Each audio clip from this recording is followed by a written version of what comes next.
ఈరోజు మన వాక్య భాగ అంశము శ్రమదినమున నిలబడే విశ్వాసము. 24వ అధ్యాయము 10వ వచనము.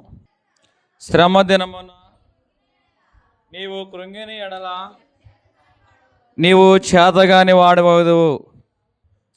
ప్రతి ఒక్కరి జీవితంలో కూడా ఖచ్చితంగా శ్రమలు అనేవి వస్తాయి. అవి నిరాశ అనే అనుభవం ద్వారానే కానీ, కష్టము కానీ, అవమానము కానీ, శోధననే కానీ, ఆర్థికపరమైన, ఆరోగ్యపరమైన మరి ఏదో ఒక విధంగా ప్రతి మనిషి జీవితంలో శ్రమలు వస్తాయి. శ్రమలు లేని మానవుడు అంటూ ఎవరూ కూడా లేడు. అయితే వాస్తవంగా శ్రమలు ఎందుకు వస్తాయి అంటే, శ్రమలు ఎప్పుడు వస్తాయి? బలం ఉన్నప్పుడు వస్తాయా, బలహీనంగా ఉన్నప్పుడు వస్తాయంటే, శ్రమలు అనేవి మన బలాన్ని పరీక్షించడానికి వస్తాయి.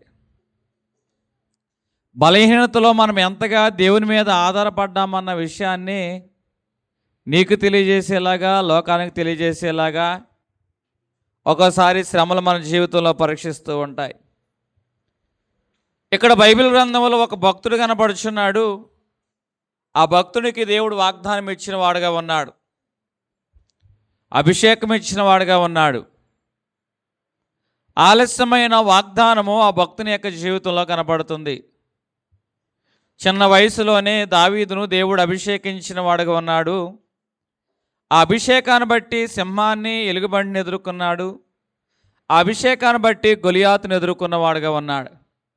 కానీ సౌలును ఎదుర్కోలేక పారిపోయాడు. అబ్షాలోమును ఎదుర్కోలేక పారిపోయాడు. స్నేహితులు అయిన వారు ఏం చేస్తున్నారంటే అతనికి ఉరివడ్డిన వారుగా ఉన్నారు, వల పన్నిన వారుగా ఉన్నారు, గుంట తీసిన వారుగా ఉన్నారు. మనుషులు పడదోయవాలని చూస్తున్నారు. ఎన్నాళ్ళు కొంతమంది మనుషులు ఒకరిపై పడాలని, అతన్ని పడదోయాలని చూస్తూ ఉన్నారు. ఇటువంటి అనుభవాల్లో సాధారణంగా మనుషులైన మనం ఏమనుకుంటాం? దేవుడు అతనికి వాగ్దానం ఇచ్చాడు. నిజంగా దేవుడు అతనికి తోడై ఉన్నట్లయితే ఇతనికి ఇన్ని బాధలు ఉంటాయా? దేవుడు అతనికి అభిషేకం ఇచ్చాడు. నిజంగా దేవుని అభిషేకం అతనికి తోడుగా ఉన్నట్లయితే ఇన్ని అనుభవాలు గుండా నడుస్తాడా? ఆ యొక్క దావీదు కూడా అనవచ్చు, అయ్యా నువ్వు నాకు అభిషేకాన్ని ఇచ్చావు కదా, అనలందరినీ కాదని నాకు ఇచ్చావు కదా, నీ అభిషేకం శక్తి ఏమైంది? నీ అభిషేకం బలమేమైంది? నాకెందుకు ఈ పరిస్థితి వచ్చింది అని దావీదు కూడా అనవచ్చు. కానీ దావీదు ఏమంటున్నాడు? ఆయన ఏమంటున్నాడంటే బైబిల్ గ్రంథంలో చూసుకున్నట్లయితే 27వ కీర్తన 14వ వచనము, యెహోవా కొరకు కనిపెట్టుకుని ఉండుము, ధైర్యము తెచ్చుకొని నీ హృదయము నిబ్బరముగా ఉంచుము. చాలండి. ఇక్కడ దావీదు ఏమంటున్నాడు? నేను దేవుని కొరకు కనిపెట్టుకున్నాను, నా హృదయాన్ని ధైర్యం తెచ్చుకొని నిబ్బరంగా ఉంచుకున్నాను అంటున్నాడు. అంటే నీ జీవితంలో దేవుడు ఏదైనా ఒక వాగ్దానం ఇచ్చాడు, ఏదో ఒక మేలు చేస్తానని దేవుడు చెప్పాడు, ఒక దర్శనం ఇచ్చాడు, ఒక కళను ఇచ్చాడు, ఒక మాట ఇచ్చాడు. మరి ఆ కళ నెరవేరేంత వరకు దేవుని కొరకు కనిపెట్టగలుగుతున్నావా? ధైర్యం తెచ్చుకొని హృదయాన్ని నిబ్బరం చేసుకుంటున్నావా? నేను మరలా చెప్తున్నాను, మన జీవితంలో కూడా నీ బిడ్డల గురించి దేవుడు ఒక దర్శనాన్ని ఇచ్చాడు నీకు. కానీ పరిస్థితులు చూస్తే ఇచ్చిన దర్శనం ఒకటి, బిడ్డల యొక్క జీవితంలో వారి యొక్క నడక ఒకలాగుంది. అయ్యా నువ్వు ఇచ్చిన దర్శనం ఏమిటి? ఈ బిడ్డల నడక ఏమిటి? నిజంగా నువ్వు నా పక్షంగా ఉన్నావా లేదా అని సహజంగా మనం భక్తుల నుంచి తొలగిపోతాం.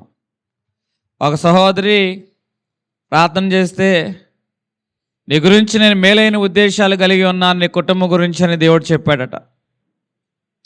వాస్తవంగా బిడ్డ యొక్క జీవితంలో చదువుల విషయంలో ఏమాత్రమో ఆ బిడ్డ గొప్పగా లేడు, చదువు అంత గొప్పగా లేదు, ఉత్తీర్ణత అంత గొప్పగా లేదు. కాదు, దేవుడిచ్చిన వాగ్దానము, నీ పక్షంగా మేలైన విషయాలు కలిగి ఉన్నాను, మేలు కలుగు విషయాలను కలిగి ఉన్నాను అన్నాడు. ఆ వాగ్దానాన్ని పట్టుకుంది చాలా కాలము. ఆ వాగ్దానం నెరవేర్పు కొరకు ఎదురు చూసింది. ప్రతిసారి బిడ్డ యొక్క పరీక్ష విషయంలో ఎదురు చూస్తున్నప్పుడు ఆమెకు నిరాశే. ఏదో ఒక సబ్జెక్టులో అతడు ఫెయిల్యూర్ అవుతూ ఉన్నాడు. అయ్యా, నువ్వు ఇచ్చిన వాగ్దానం ఏమిటి, బిడ్డ యొక్క జీవితంలో భవిష్యత్తులో ఈ జరుగుతున్న విషయం ఏమిటని సహజంగా ఆమెకి అవిశ్వాసం వచ్చింది. ఈ ఒక్కసారి చూద్దాం, పాస్ అయితే సరే, లేకపోతే ఎంతో కొంత దేవుని కానుక ఇచ్చేసుకుని గుడి మానేద్దాం అని మనసులో అనుకుంది. ఎన్నో సంవత్సరాల నిరీక్షణ, కుటుంబంలో పరిస్థితులు అనుకూలంగా లేకపోయినా దేవుణ్ణి ఆరాధిస్తుంది, విశ్వాసంతో దేవుణ్ణి ఎదురు చూస్తుంది. భర్తతో అంటుంది, ఏమండి మన దేవుని నమ్ముకున్నాము, మీరు నమ్ముకోకపోయినా నేను నమ్ముకున్న దేవుడు ఎంత ఆశ్చర్యకార్యం చేస్తాడో చూడండి అని అంటుంది. అన్న ప్రతిసారి అవిశ్వాసైన భర్త యొక్క విషయంలో తలదించుకోవాల్సి వస్తుంది. బిడ్డ ఎగ్జామ్లో ఫెయిల్ అవుతున్నాడు. ఎంత బాధాకరమైన విషయం అంటే అంత బాధాకరమైన విషయమో. సహజంగా మనం ఏమనుకుంటాం, దేవుడు నిజంగా ఉన్నాడా? భర్త అనుకూలంగా లేకపోయినా నేను వ్యక్తిగతంగా ఉపవాసం చేస్తున్నాను, దేవునితో సహవాసం కలిగి ఉంటున్నాను, కన్నీరు విడిచి ప్రార్థన చేస్తున్నాను, బిడ్డ యొక్క విషయంలో భవిష్యత్తు విషయంలో ఎందుకు ఉత్తీర్ణత కావడం లేదని ఆమె కొన్ని నిరాశ అనిపించేసింది. దావీదు అంటున్నాడు, యెహోవా కొరకు నేను కనిపెట్టుకున్నాను, ఉదయాన్నే నిబ్బరం చేసుకున్నాను, ధైర్యంగా ఉన్నాను అని దావీదు అంటున్నాడు. నీ జీవితంలో ఇచ్చిన వాగ్దానమే కానీ, ఇచ్చిన దర్శనమే కానీ, ఇచ్చిన కలే కానీ ఆలస్యమైంది అంటే నువ్వు దేవుని కొరకు కనిపెట్టుకుంటున్నావా? నిబ్బరం కలిగి ఉంటున్నావా? ధైర్యం తెచ్చుకుంటున్నావా? లేక 5 సంవత్సరాల తర్వాత దేవుడు గర్భఫలం తెరిచాడు. గర్భఫలం తెరిచిన తర్వాత దేవుడు ఎంత కృప చూపించాడు, నా ప్రార్థన ఆలకించాడు అని ఆ సహోదరి ఏం చేసిందంటే మందిరంలో సాక్ష్యం చెప్పింది. ఆశ్చర్యకరంగా ఆమె గర్భాన్ని ధరించడము, దేవుడు కృప చూపించడము తేలిక కానపడుతుంది అనుకున్నప్పుడు ఆపరేషన్ జరిగింది, ఆడపిల్ల పుట్టింది. ఎన్నో సంవత్సరాల తర్వాత ప్రార్థన చేసిన తర్వాత ఏదో ఒక బిడ్డలే, ముందు నా నిందను తొలగించాడు దేవుడని ఆ రోజు ఆడపిల్ల పుట్టినా ఆమె సంతోషపడింది. ఎందుకంటే ఎవరో ఒక బిడ్డ పుట్టాలి కానీ. అదే కనుక పెళ్ళైన మొదటి సంవత్సరమే గర్భం ధరించి ఆడపిల్ల పుడితే గొగ్గోలు పెట్టి ఏడ్చేది, ఆడపిల్ల పుట్టిందో అని. ఇక ఇప్పుడు ఏమే మొన్నటిదాకా గర్భఫలం కోసం ప్రార్థన చేసింది, ఇప్పుడు గర్భం వచ్చింది, ఇప్పుడు ఎవరి కోసం ప్రయాణం? చెప్పండి. మగబిడ్డ కోసం ప్రయాణం. బుధవారం ప్రార్థన చేసేది, సంవత్సరంలో వచ్చి ఆ 7 బుధవారాలు ప్రార్థన చేసేది, ఈసారి ఎట్టాగైనా మగబిడ్డ పుట్టాలి. ఆ మగబిడ్డ కోసం ప్రార్థన చేస్తే జరిగిన విషయం ఏంటంటే 2 సంవత్సరాల తర్వాత ఆపరేషన్ చేసి తీసారటండి, ఆడబిడ్డ పుట్టిందంటండి. ఆడబిడ్డకు తానం చేసినప్పుడల్లా అనిపించేదంట ఇది ఎందుకు పుట్టిందని. ఒకరోజు కాలేసి తొక్కేద్దాం అనుకుందంట, ఎవరో చూడకుండా కాలేసి తొక్కేద్దాం అనుకుందంటండి. అట్లాంటి అనుభవాల మధ్య ఆ బిడ్డ పెరుగుతున్న ప్రతిసారి కూడా ఆ బిడ్డ ఎంక చూస్తుంటే దేవుడి మీద కోపం అనిపించేది. దేవుడు నాకేం అనుభవం ఇచ్చాడు? బిడ్డలు లేకపోతే ప్రార్థన చేస్తే బిడ్డనిచ్చాడు, ప్రార్థన చేస్తే ఎందుకు మగ పిల్లవాడిని ఇవ్వలేదు అని 3 సంవత్సరాలు గుడి మానేసింది. అక్క గుడికి రాకంటే వస్తా బాబు, ఎందుకు రాను అనేది. 3 సంవత్సరాలు గుడి మానేసింది. తర్వాత వచ్చింది గుడికి, వచ్చినా కూడా మనసులో మాత్రం వేదన. ఎవరు మగపిల్లలు చూసినా కూడా కుళ్ళు అనొచ్చు, లేకపోతే బాధ అనొచ్చు, లేకపోతే ఒకళ్ళు ఏమని బట్టి వాళ్ళ పిల్లల్ని ముసుకేసి దాచుకునేవాళ్ళు. నాకు మగపిల్లడు పుట్టాడు, ఆడపిల్ల పుట్టేది ఏం కనబడిద్ది నా కొడుకు మీదని. అంత బాధాకరమైన అనుభవాల మధ్య ఆమె ఒక్కోసారి మందిరానికి మానేసేది. నా కూతురు విషయంలో ఎందుకు మగపిల్లడు పుట్టలేదు. ఈ బిడ్డ పెరుగుతున్నప్పుడల్లా చెవులకు రింగులు చెప్పిద్దాం, ఈ ఆడమొండ ఇది పుట్టింది, ఇది పుట్టకుండా ఉండేది బాగుండేది, బుళ్ళంత బంగారం ఖర్చు అయిపోతుంది అన్నట్లుగా ఏమిలో అవిశ్వాసపు మాటలు వచ్చేసినాయి. చాలా బాధ అనిపించింది. ఏంటబ్బా, ప్రతిరోజు కూడా ఏ పుట్టింటికి ఏ ఫంక్షన్కి వెళ్ళాలన్నా కూడా మీ అమ్మాయికి ఇద్దరు ఆడపిల్ల పుట్టారంటగా అంటున్నారట. అంత బాధాకరమైన అనుభవాల మధ్య వాళ్ళు జీవనం గడుపుతూ ఉన్నప్పుడు వాళ్ళ అల్లుడు గారు పెద్ద దేవుడిని నమ్ముకోవాలా. దేవుడు మేలు చేస్తాడన్నాడు కదా మీ దేవుడు, ఒక ఆడపిల్లే ఉంచుకుంటానంటే వద్దు, దేవుడు మేలు చేస్తాడు అని చెప్పారు కదా. నేను వద్దంటే కనిపించారని మీరు. ఈయన బాధ ఏంటంటే ఆ మాట అంటే పెట్టుబడి అంతా ఏం పడద్దని. అటువంటి అనుభవాల మధ్య ఎట్టోగొట్ట వాళ్ళు ఆ యొక్క ఇంటర్మీడియట్, ఇంజనీరింగ్ ఎగ్జామ్స్ పాస్ అయ్యారండి. దేవుడు మహాకృప, 2 ఆడపిల్లలు కూడా క్యాంపస్లోనే ప్లేస్మెంట్లు కొట్టారు. హల్లెలూయా! దేవుని యొక్క మహాకృప. 2 కూడా ఫస్ట్ సంవత్సరం క్యాంపస్ ప్లేస్మెంట్లోనే 4.5 lakhs అనే యానమ్మ కింద వారు క్యాంపస్ ప్లేస్మెంట్ కొట్టారు. 2 సంవత్సరాల క్రితమే వారు 13 లక్షల రూపాయల ప్యాకేజీ, ఒక్కో కూతురు ఎన్ని లక్షల ప్యాకేజీ? 13 లక్షలు, 12 లక్షల రూపాయల ప్యాకేజీ కొట్టారు. హల్లెలూయా! దేవుని యొక్క మహాకృప ఏంటో తెలుసా? 2 అమెరికా వాళ్ళు. ఏళ్ళండి? అమెరికా వాళ్ళు. మనం గనక కర్మగాలి ఈ ఆడపిల్ల తండ్రి దగ్గరికి వెళ్ళాము అంటే గనక ఈ చెవు బొబ్బబట్టేలాగా అమెరికా గురించి చెప్తానే ఉంటాడు. హల్లెలూయా! ఆడపిల్ల పుట్టారని చెప్పడు. ఇప్పుడు నేను చెప్తున్న మాట ఏమిటంటే, ఇదంతా ఎందుకు చెప్పానంటే, ఇప్పుడు వాళ్ళ అన్నకి 2 మగపిల్లలు, ఈయనకి 2 ఆడపిల్లలు. వాళ్ళ పరిస్థితి బాగాల, చెడు వేస్తాలు ఉన్నాయి. అయ్యా, నా కొడుకులు పుట్టినాక, ఆడపిల్లలు పుట్టినా కూడా నెంబర్ 1 సంబంధాలు సెట్ అయిపోయి నాకు భయం లేదు. మా అన్నయ్య పిల్లలకి సంబంధాలు ఏమైనా ఉంటే కొంచెం చూసి పెడతారా అంటున్నాడు. హల్లెలూయా! ఇప్పుడు ఒకప్పుడు ఈ అమ్మమ్మ ఏమనుకుంది చెప్పండి? తానం చేపించేటప్పుడు కాలేజ్ తొక్కేద్దాం అనుకుంది. ఏమనుకుంది? కాలేజ్ తొక్కేద్దాం అనుకుంది. ఇప్పుడు ఈ 2 పిల్లల భవిష్యత్తును దేవుడు ఏం చేశాడు? ఎక్కడైతే నువ్వు దుఃఖపడ్డావో అక్కడే దేవుడు నిన్ను హెచ్చించునుగాక. హల్లెలూయా! వాగ్దానం ఆలస్యం అవ్వచ్చు, నువ్వు అనుకున్నవి జరగకపోవచ్చు. దేవుడు ఎందుకు నీ జీవితంలో ఆలస్యం చేస్తున్నాడు? ఓ దావీదు అంటున్నాడు, నేను యెహోవా కొరకు కనిపెట్టుకున్నాను, నా హృదయం నిబ్బరం చేసుకున్నాను, నేను ధైర్యంగా ఉన్నాను. ఎందుకో తెలుసా? ఒకసారి సరి అయిన సిద్ధపాటు లేకోకుండా దావీదు కనుక దేవుడు రాజు చేసినట్లయితే అది అతనికి ఇబ్బంది అనిపించేదేమో, ఆ రాజ్యభారం అతనికి బరువుగా ఉండేదేమో. దేవుడు దావీదు యొక్క జీవితంలో ఆలస్యం చేశాడు. కానీ ఆలస్యం చేస్తున్నా దావీదు యొక్క విషయంలో పనిచేస్తున్నాడు. దావీదును ఆలస్యంలో సిద్ధం చేశాడు.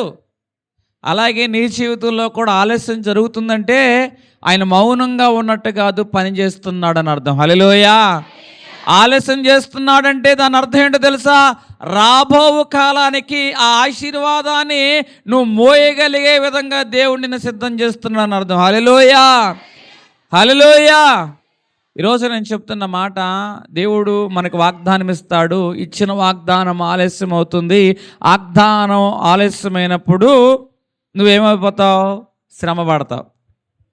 ఇప్పుడు నీ జీవితంలో కూడా కష్టం ఉంది, నీ జీవితంలో కూడా కన్నీరు ఉంది. కుటుంబం గురించి ఎన్నో ఆశలు కలిగి ఉన్నావు, ఎన్నో కలలు కలిగి ఉన్నావు. కానీ ఇప్పుడు నీ జీవితంలో నువ్వు అనుభవిస్తున్న స్థితిని చూసినప్పుడు అసలు ఈ కుటుంబం బాగుపడుతుందా? ఇంతేనా పరిస్థితి?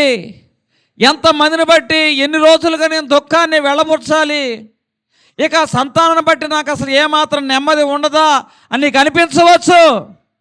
నీ దుఃఖ దినములు దేవుడు సమాప్తం చేయనుగాక, నీ కన్నీటి నాట్యంగా మార్చునుగాక, నీకు ఆనంద బాష్పాలు ఇచ్చునుగాక. హల్లెలూయా! వాగ్దానం ఆలస్యమయ్యింది, అయితే కనిపెట్టుకో, హృదయాన్ని నిబ్బరం చేసుకో, ధైర్యం కలిగి ఉండు. ఎందుకంటే మనము గాలిపటాలు ఎగరేస్తాం. గాలిపటాలు ఎగరేసే విషయంలో అది ఎగరాలంటే గాలి కావాలి. గాలిపటం ఎప్పుడు కూడా గాలి దిశలో ఎగరదు. గాలికి వ్యతిరేకమైన దిశ ఉంటేనే, దానికి వ్యతిరేకంగా గాలి వీస్తేనే ఆ గాలిపటం ఇంకా ఎత్తుకెదుగుతూ ఉంటుంది. ఎంత వ్యతిరేకమైన గాలి వస్తే అంత ఎత్తుకి ఆ గాలిపటం ఎగురుతుంది. ఆ గాలి వ్యతిరేకమైన గాలి ఏం చేస్తుందంటే గాలిపటాన్ని ఎత్తైన స్థలంలోకి తీసుకెడుతూ ఉంటుంది. నీ జీవితంలో ఎంత వ్యతిరేకత వస్తుందో, ఎంత కష్టం వస్తుందో, ఎంత దుఃఖం అవమానకరమైన సంఘటనలు నీ కుటుంబంలో జరుగుతాయో, ఈ వ్యతిరేకమైన పరిస్థితులన్నీ కూడా నిన్ను ఉన్నతమైన స్థానంలోకి నడిపించడానికి. హల్లెలూయా. ఆ గాలిపటానికి ఒక దారం ఉంటుంది. వ్యతిరేకమైన గాలి ఏం చేస్తుందంటే ఆ గాలిపటాన్ని ఉన్నతమైన ఎత్తైన స్థలంలోకి తీసుకువెళుతూ ఉన్నప్పుడు ఆ గాలిపటం దారి ఏం చేస్తుందో తెలుసా? గాలిపటాన్ని నియంత్రిస్తుంది. అది తెగిపోకుండా, దాని దారి తప్పిపోకుండా మార్గంలో, సరి అయిన మార్గంలో ఎవరి చేతిలో అయితే ఆ దారం ఉందో అతని యొక్క నియంత్రణలో ఉండేలాగా ఆ గాలిపటం యొక్క దారము ఆ గాలిపటాన్ని నియంత్రిస్తుంది. అట్లాగే మన జీవితంలో కూడా దేవుని సన్నిధి అనే దారం కావాలి. ఎవరి జీవితంలో అయితే దేవుని సన్నిధి అనే దారం ఉంటుందో, ఈ దేవుని సన్నిధి ఏం చేస్తుందంటే వారి యొక్క హృదయాన్ని నిబ్రం చేస్తుంది, దేవుని కొరకు కనిపెట్టుకునేలాగా చేస్తూ ఉంటుంది, వాగ్దానం నెరవేర్పు కొరకు నిరీక్షించేలా చేస్తుంది, ధైర్యము తెచ్చుకునేలా చేస్తుంది, సహనాన్ని నేర్పిస్తుంది, ఓపిక నేర్పిస్తుంది, ఫలితం వచ్చేంత వరకు యెహోవా కొరకు ఎదురు చూచే అనుభవాన్ని నేర్పిస్తుంది. దేవుని సన్నిధి అనే దారము నిన్ను బలపరుచునుగాక. హల్లెలూయా. ఇక్కడ నేను చెబుతున్న మాట ఏం జరిగింది? ఇక్కడ దావీదు యొక్క జీవితంలో దేవుడు జోక్యం చేసుకున్నవాడుగా ఉన్నాడు. ఆ జోక్యం ఏం చేసిందంటే అతన్ని స్థిరపరిచింది, సిద్ధం చేసింది.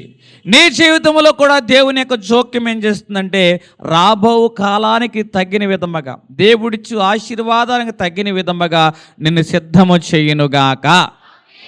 ఇక్కడ బైబిల్ గ్రంథంలో ఒక సహోదరి కనపడుతుంది. ఆ సహోదరి చిన్ననాటి నుంచి కష్టమే. అమ్మ నాన్న లేరు, అనాథగా పెరిగింది, ఎవరో పెంచితే పెరిగింది. దిక్కులేని స్థితిలో ఉన్నప్పుడు ఏదో ఇక నా బతుకు బాగుంది, దేవుడు నా మేలు చూశాడు, నా కష్టాన్ని చూశాడని అంతఃపురంలో కూర్చోబెట్టారు. అంతఃపురంలో కూర్చోబెడితే ఆమాన్ ఏం చేశాడు? కుట్ర చేశాడు. ఈ కుట్ర యూదులకి ఏం చేసింది? వ్యతిరేకంగా చేసింది. ఇక్కడ శ్రమ దినాలను దేవుడు మన జీవితంలో ఎందుకు తీసుకొస్తాడు తెలుసా? ఏదో ఒక ఉద్దేశము దేవునికి ఉంది. నీ పక్షంగా దేవునికి ఏదో ఒక ఉద్దేశం ఉంది కాబట్టి ఈ శ్రమని అనుభవాల్లో నేను కూర్చోబెడుతున్నాడు. ఎస్తేరును దేవుడు ఎందుకు కూర్చోబెట్టాడు? ఏదో ఒక ఉద్దేశము ఎస్తేరు పక్షంగా, యోధా జనాంగం పక్షంగా దేవుడికి ఉంది. ఆ ఉద్దేశం నెరవేర్చడం నిమిత్తమే ఆ యొక్క రాజ్యంలో కూర్చోబెట్టాడు. ఆ ఉద్దేశం నెరవేర్చడం నిమిత్తమే ఆ యొక్క శ్రమను అనుమతించాడు. వాస్తవంగా ఈమె సౌకర్యం చూసుకోవచ్చు. సౌకర్యం చూసుకుంటే కడుపులో నీళ్ళు కలకోకుండా రోజు హ్యాపీగా బ్రతికేయవచ్చు. కానీ అదే సమయంలో మొర్దెకై అంటున్నాడు, ఇందు నిమిత్తమే దేవుడు నిన్ను ఇక్కడ తీసుకొచ్చాడు. ఈ శ్రమ నీకు ఎందుకు తీసుకొచ్చాడు తెలుసా? ఇందు నిమిత్తమే నిన్ను ఈ అంతఃపురంలోకి తీసుకొచ్చాడు అని మొర్దెకై ఇంకా అంటాడు, ఇదిగో నువ్వు సౌకర్యం చూసుకుంటావా? సౌకర్యం తీసుకుంటే తీసుకోపో, దేవుడు నువ్వు కాకపోతే ఇంకొకరి ద్వారా సహాయం చేస్తాడు. నువ్వు ఒక్కదానివే దిక్కు అనుకుంటున్నావేంటి? మా దేవుడు ఎట్లయినా సహాయం చేయగలుగుతాడని మొర్దెకై హెచ్చరించాడు. ప్రాణం పోతుందని తెలుసు, ఇబ్బందికరమైన అనుభవాలని తెలుసు, రాజు సెలవుకోకుండా అంతఃపురంలోకి వెళ్ళకూడదని తెలుసు. ఆమె ఒకటి ఆమె ప్రార్థన చేయాలి, ఉపవాసం ఉండాలి అని తీర్మానం చేసుకుంది. ప్రార్థన చేసి ఉపవాసం ఉండి ఆమె అంతఃపురంలోకి వెళుతుంది. అంతఃపురంలోకి వెళ్లే ముందు ఆమె అంటుంది 4వ అధ్యాయం 14వ వచనంలో, నేను నశించదును 16వ వచనం అండి, నేను నశించదును అంటుంది. విశ్వాసంతో ఈమె ఏం చేసుకుందంటే ధైర్యంగా ఒక నిర్ణయం తీసుకుంది. ధైర్యంగా ఆమె నిర్ణయం తీసుకొని అంతఃపురంలోకి ఆమె వెళుతూ ఉంది. ఎస్తేరు ధైర్యంగా ఒక నిర్ణయం తీసుకుని వెళితే దేవుడు ఆ పరిస్థితులను చక్కబెట్టాడు. హల్లెలూయా. మరి నీ జీవితంలో ధైర్యంగా నిర్ణయం తీసుకో. ఎస్తేరు ధైర్యంగా నిర్ణయం తీసుకుందా లేదా? ఆమె ధైర్యంగా నిర్ణయం తీసుకుంటాం వల్ల దేవుడు ఏం చేస్తాడంటే ఆమె పరిస్థితులను చక్కబెట్టిన వాడుగా ఉన్నాడు.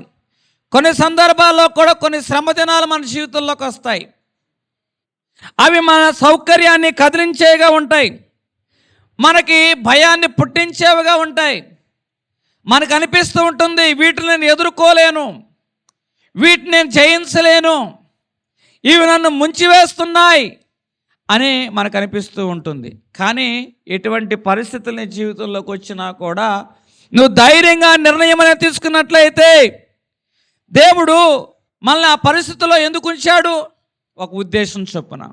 అయ్యా, నా జీవితంలో ఈ శ్రమను అనుమతించావంటే ఏదో ఒక ఉద్దేశం ఉంది అని ఆ ఉద్దేశం చొప్పున ధైర్యంగా నువ్వు నిర్ణయం తీసుకున్నట్లయితే దేవుడు నీ అడుగులను స్థిరపరచునుగాక, నీకు ధైర్యం ఇచ్చునుగాక. నడిపించిన దేవుడే ధైర్యాన్ని ఇస్తాడు. ఏ ఉద్దేశం చొప్పున ఎస్తేరుని అక్కడ కూర్చోబెట్టాడో అదే దేవుడు ఎస్తేరుకి ఏమి ఇచ్చాడండి? ధైర్యాన్ని ఇచ్చాడు. ఈరోజు దేవుడు నిన్ను ఎక్కడ కూర్చోబెట్టాడో, ఏ కుటుంబంలో నిన్ను ఇల్లాలుగా తీసుకొచ్చాడో, ఏ బిడ్డలకు నిన్ను తల్లిగా చేశాడో, బిడ్డల భవిష్యత్తును బట్టి నీకు అనిపిస్తుంది, నా బ్రతుకు ఎందుకు ఇట్లా అయిపోయింది, నా జీవితంలో ఎప్పుడు ఇదే కన్నీరా. నువ్వు అనుకోవచ్చు, నేను వీళ్ళ గురించి ఎందుకు దుఃఖించాలి, వీళ్ళ గురించి నేను ఎందుకు పాడాలి, నా బ్రతుకు నేను బతుకుంటా, ఇంకెంతకాలం పోతా, బతి ఇంక 20 ఏళ్ళు పోతాను, నా బ్రతుకు నేను బతుకుతాను నువ్వు అనుకోవచ్చు, నువ్వు సౌకర్యం చూసుకోవచ్చు. కానీ ధైర్యంగా ఒక నిర్ణయం తీసుకున్నావు చూసావా? దేవుడు ఇందు నిమిత్తం నిన్ను ఇక్కడ కూర్చోబెట్టాడు, ఇందు నిమిత్తమే నీకు ఈ శ్రమను అనుమతించాడు. నువ్వు ధైర్యంతో నువ్వు ఒక నిర్ణయం తీసుకుని ముందుకెళ్ళావు కదా, దేవుడు నీ యొక్క అడుగులను స్థిరపరచునుగాక, నీ పరిస్థితిలో జోక్యం చేసుకునుగాక, నీ దుఃఖ దినములను సమాప్తము చేయునుగాక, ఉన్నతమైన స్థితిలో నిన్ను స్థిరపరచునుగాక. హల్లెలూయా. ధైర్యముతో అడుగు వేసిన వారే విజయాన్ని చూడగలుగుతారు. ధైర్యముతో నిర్ణయం తీసుకున్న వారే దేవుని యొక్క ప్రణాళికలు అడుగు పెట్టగలుగుతారు. ఈరోజు నీ జీవితంలో శ్రమ దినమున కృంగిని ఎడలా చేతగాని వాడివి అవుతావు. మరి నీ జీవితంలో ఏ పరిస్థితి నేను కృంగదీస్తుందో నాకు తెలియదు. మరి ధైర్యంతో నిర్ణయం తీసుకుంటున్నావా? భయము ఉన్నా కూడా ఎస్తేరు ముందుకు సాగింది. మరలా చెప్తున్నా, ఎవరైతే భయం ఉన్నా ముందుకు సాగుతారో వారు మాత్రమే అద్భుతాలు చూడగలుగుతారు. హల్లెలూయా. నీ జీవితంలో భయం ఉందా? ముందుకు సాగు. ఓ ఇశ్రాయేలు, నీకు భయం ఉందా? ముందుకు సాగు. మీ అన్న వచ్చి మెడ మీద పడి ముద్దు పెట్టుకుంటాడు. ఓ మోషే, ఎర్ర సముద్రం ఉందా? ముందుకు సాగు. ముందుకు సాగటం వలన ఎర్ర సముద్రం 2 పాయలుగా అవడం వారు చూచారు, అద్భుతాన్ని వారు చూచారు. యొర్దాను ఎదుట భయం ఉంది, అయినా ముందుకు సాగారు, జలరాశులన్నీ ఏకరాశిగా నిలబడ్డాయి. ఎవరి జీవితంలో అయితే భయం ఉన్నా ముందుకు సాగగలుగుతారో వారు మాత్రమే అద్భుతాన్ని చూడగలుగుతారు. హల్లెలూయా. ఈరోజు నీ జీవితంలో ఏ భయం ఉందో, శ్రమదినం నువ్వు కృంగిపోవద్దు, ముందుకే సాగు, ముందుకే సాగు. దేవుడు నీ జీవితంలో అద్భుతాన్ని చూపించునుగాక. హల్లెలూయా. ఒక ఆమె దేవుని మందిరంలోకి వస్తూ ఉంది. భర్త గారు అన్నం తిని నిద్రపోయిన తర్వాత ఆమె ఏం చేసేదంటే మందిరంకి వచ్చేది. ఖచ్చితంగా ఎప్పుడు నిద్రపోతాడో తెలుసు, ఎప్పుడు మెలకు వస్తుందో తెలుసు, మెలకు వచ్చిన మంచమేం చెప్పుడు లేస్తాడో తెలుసు. టైం క్యాల్కులేట్ చేసుకొని 5 నిమిషాల తర్వాత ఆ మందిరంకి వచ్చేది. 5 నిమిషాల కంటే ముందు మందిరం నుంచి పరిగెత్తుకుంటూ వెళ్ళిపోయేది. వాళ్ళ ఇంట్లో ఎవరో నమ్ముకోలే, ఆమె ఒకటే దేవుని నమ్ముకుంది. అట్లా ఆదివారం నాడు వచ్చిందంటే చాలు, ఖచ్చితంగా ఎవరో చెప్పారు, మీ ఆవిడ గుళ్ళో చూశాను అన్నారట. ఈయన పరీక్షించడానికి ఆయన ఖచ్చితంగా ఆదివారం నాడు వచ్చి పరీక్షించడానికి కూర్చునేవాడు. ఆమె వచ్చేదాకా అసలు ఏమో ఎంత తెలివి కలదంటే ముందుగానే స్నానం చేసి తలకాయ దూకునేది కాదు, పాత చీర కట్టుకునేది. ఏమండి? పాత చీర కట్టుకునేది. ఆయనకు అనుమానం వచ్చేది కాదు, నేను నిద్రపోయినా ఇది స్నానం చేసి తలకాయ దూకుని వెళ్ళేపాటికి 1 గంట పైన పడుద్ది, కాబట్టి ఈ లోపల నేను నిద్రపోవచ్చు. అట్లా అనుమానం రాకోకుండా ఆమె ఏం చేసేదంటే మేనేజ్ చేసేసేది. కొడుకులకు ముందుగానే చెప్పేది, అరే మీ నాన్న నిద్రపోతాడు, కొడుకులు పెళ్ళైనా కూడా మీ నాన్న నిద్రపోగానే నన్ను బండి మీద దింపే బాధ్యత నీదని ఒక కొడుకుని లైన్లో పెట్టుకునేది. హల్లెలూయ. ఒక కొడుకుని కాపలా పెట్టేది, ఒక కొడుకుని కాపలా పెట్టేది. అట్లా పెట్టి మందిరానికి వచ్చి భర్త తెలియకోకుండా బాప్తీసం తీసేసుకుంది. భర్త తెలియకోకుండా బాప్తీసం. ఇప్పుడు వరకు బాగానే ఉంది, కానీ అయ్యే మీ ఆవిడ నేను ఎక్కడో చూశారా, ఒకరోజు తెల్లచీర కట్టుకుంటాం చూశాను. ఇంట్లో చాలా బట్టలు ఎత్తికాడు అంటాడు, తెల్లచీర కనపడలా. హల్లెలూయ. వాళ్ళకి తెలుసు ఎక్కడ దాయాలనేది.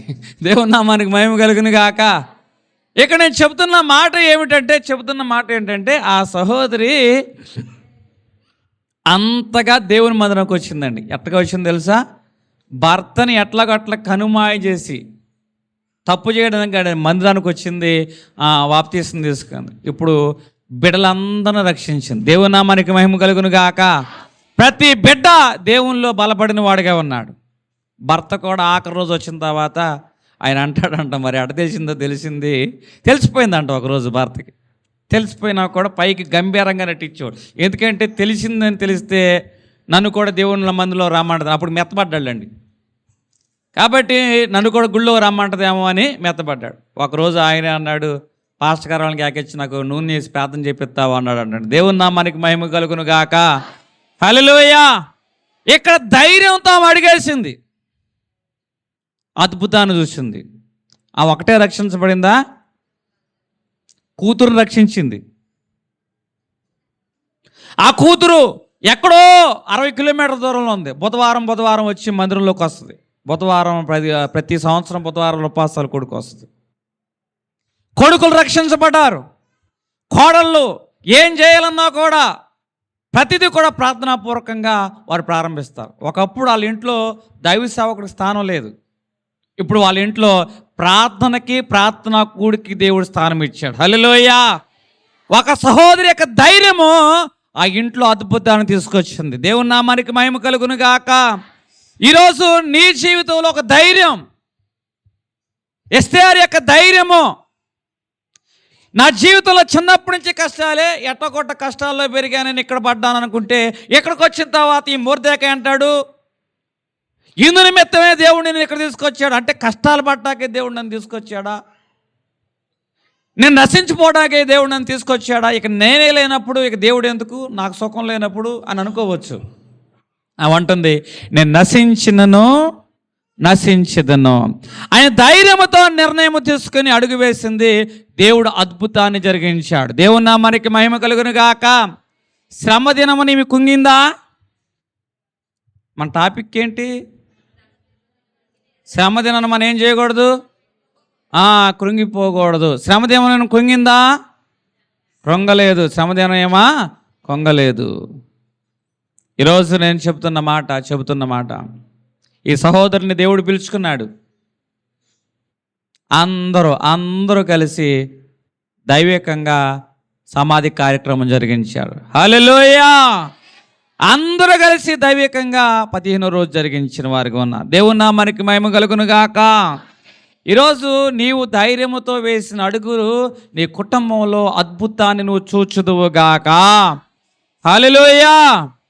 మళ్ళా నేను చెప్తున్నా ఎస్తేరు ధైర్యముతో అడుగు వేసింది. శ్రమదినం నాకు కృంగిపోలేదు. ధైర్యముతో ఆమె అడుగు వేసింది కాబట్టి అద్భుతాలను చూడగలిగింది. సామెతలు 24:10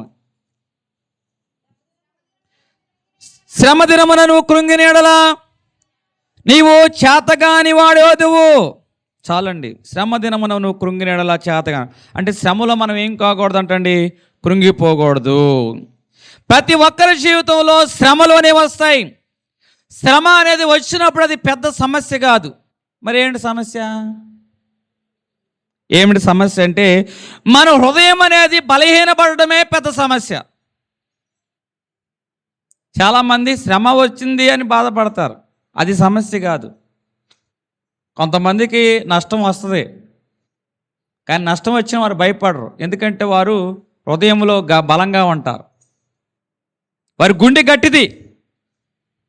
అందుకే అంటారు, అరే నువ్వు గట్టోడు రా బాబు, నువ్వు మామూలుడు కాదురా బాబు అంటే వారు గుండె గట్టిది కాబట్టి నిలబడ్డారు. పడిపోయిన చోట వారు నిలబడ్డారు. మరలా కోల్పోయిన చోట వారు సంపాదించుకున్నారు. కారణం ఏంటో తెలుసా? వారి గుండె గట్టిది. ఇక్కడ సమస్య పెద్దది కాదు, కానీ మన హృదయం బలహీనం అవడమే, సమస్యను చూసి మన హృదయం బలహీనం అవడమే అసలు సమస్య, పెద్ద సమస్య. చాలామంది జీవితంలో నిరాశ వస్తుంది, దుఃఖం వస్తుంది, కన్నీరు వస్తుంది, అవమానం వస్తుంది. ఇవి సమస్యలు పెద్దవి కాదు, కానీ అదే దుఃఖాన్ని చూసి చాలామంది చేయాల్సిన కర్తవ్యాన్ని ఆగిపోతారు, చేయవలసిన పనులు ఆగిపోతారు, వారి దృష్టిని వారి యొక్క నడకను ఆపేస్తారు. ఈరోజు నేను చెబుతున్న మాట సమస్య పెద్దది కాదు, మన హృదయంలో ఉన్న ఆందోళనే అసలైన పెద్ద సమస్య.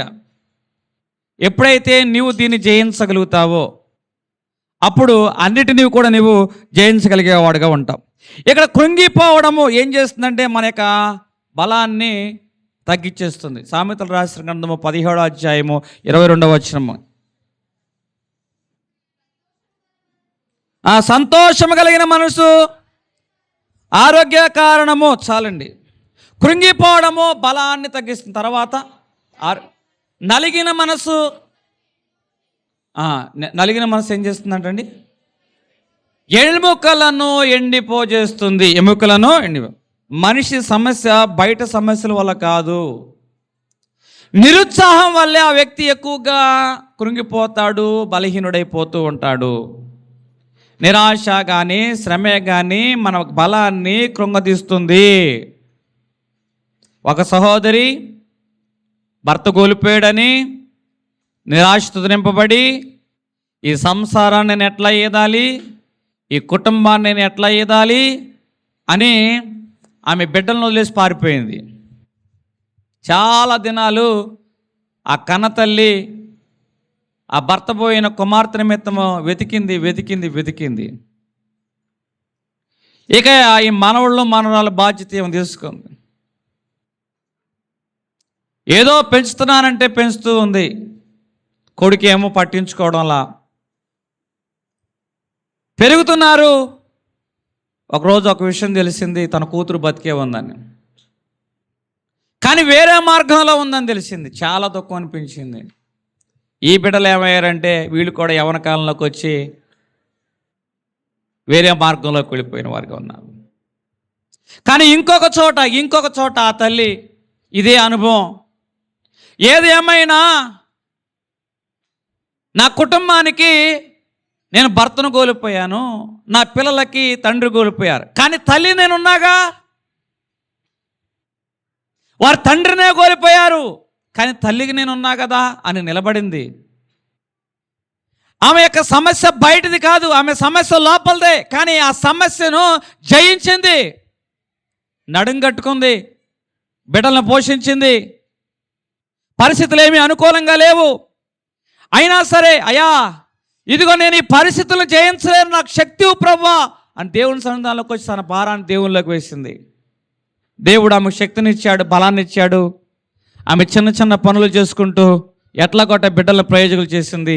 బిడ్డల ప్రయోజకులు అయిన తర్వాత చెప్తున్న మాట, ఈరోజు నా తల్లి మా కోసం నిలబడింది కాబట్టి మేము మీ ఎదుట ఎలాగ నిలబడ్డామని బిడ్డల తల్లి గురించి సాక్ష్యం చెప్తున్నారు. హల్లెలూయా.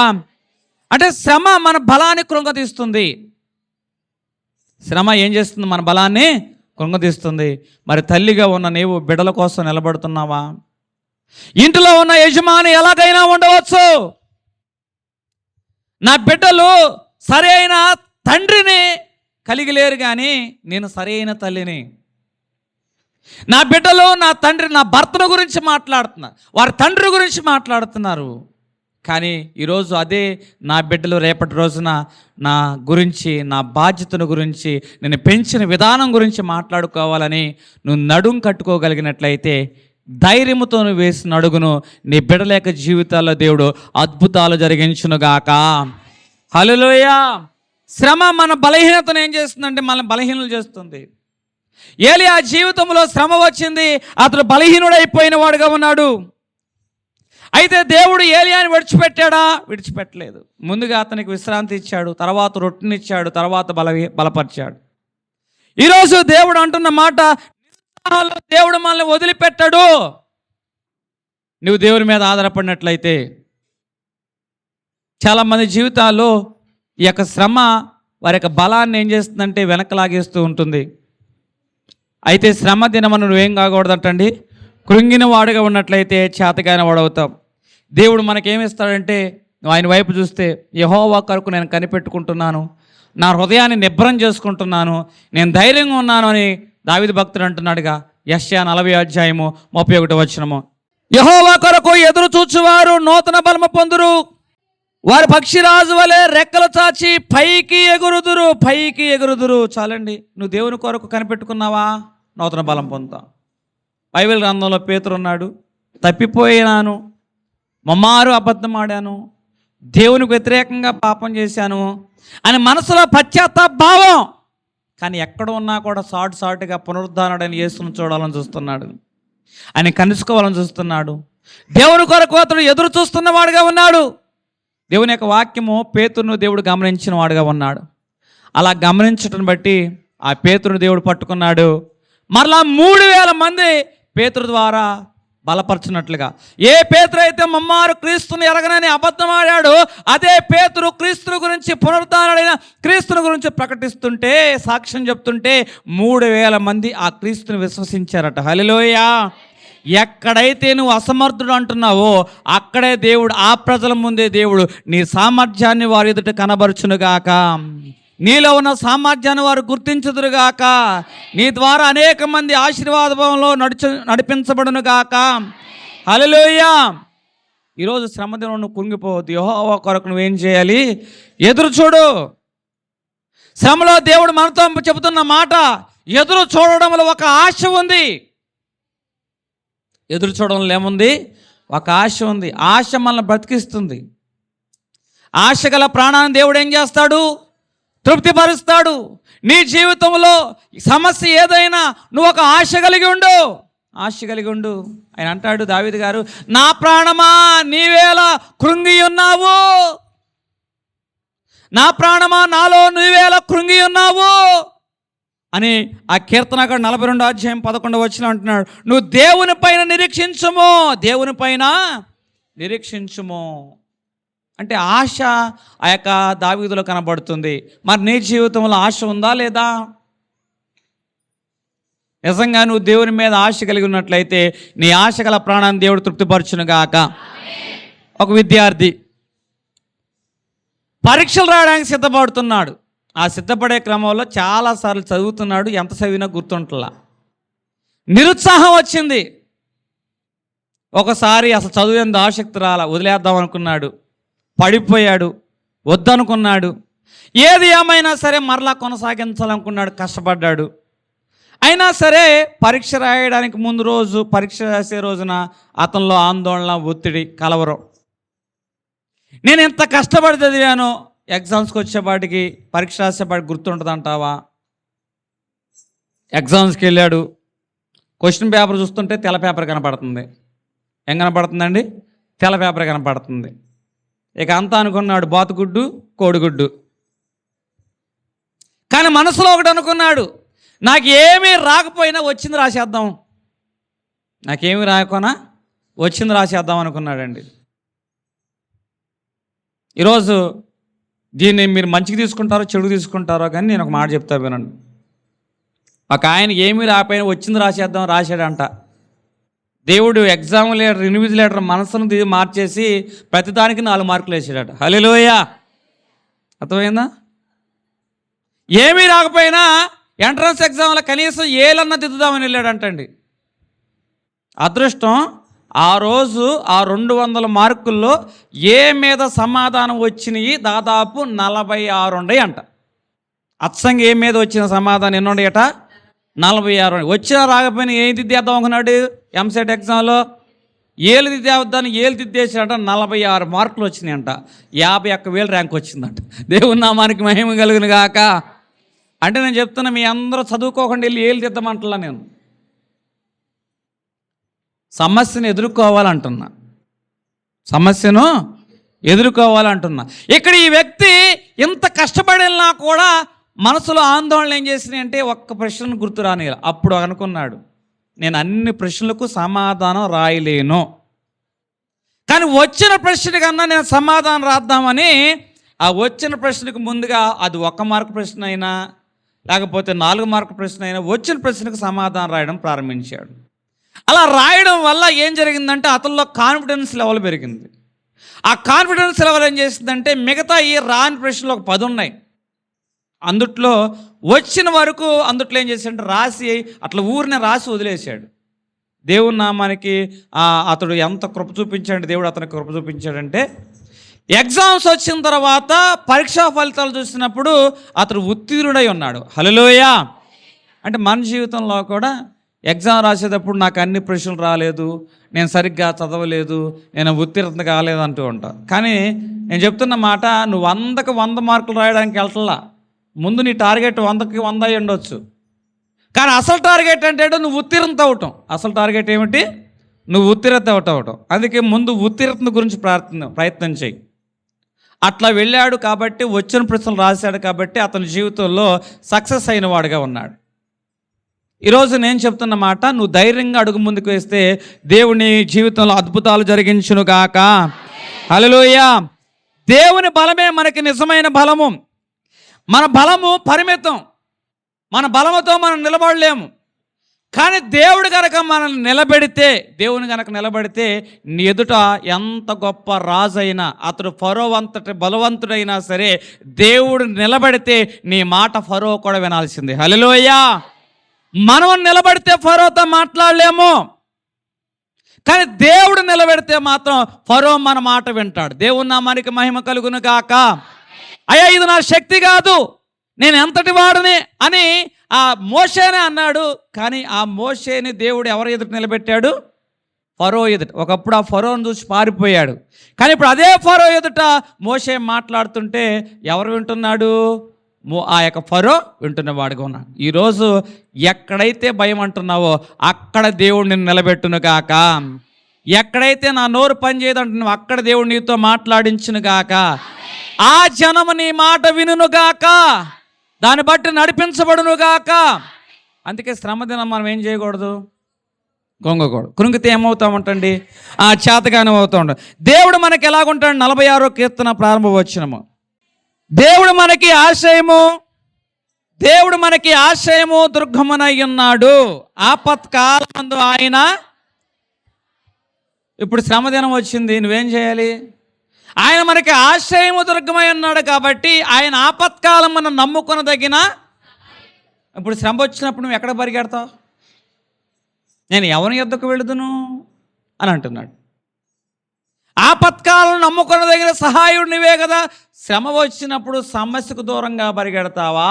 శ్రమ వచ్చినప్పుడు ఆపత్కాలను నమ్ముకొనదగిన సహాయకుడైన దేవుని సన్నిధికి పరిగెడతావా?